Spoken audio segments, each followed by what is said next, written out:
Hanno distrutto tutto? Tutto, completamente. È tutto raso al suolo, cioè, bruciato tutto, non è rimasto nulla. Sono riusciti questa volta a fare il danno.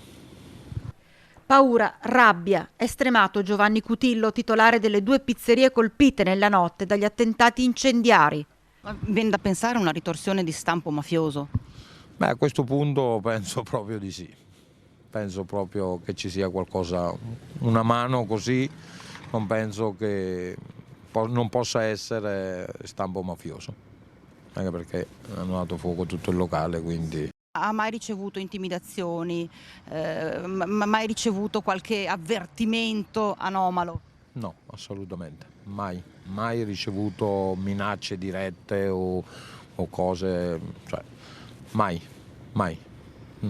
Cioè, la prima volta siamo caduti proprio dal cielo perché non ci aspettavamo una cosa del genere. La mafia c'è anche qui in Veneto. A questo punto c'è da pensare che c'è anche qua.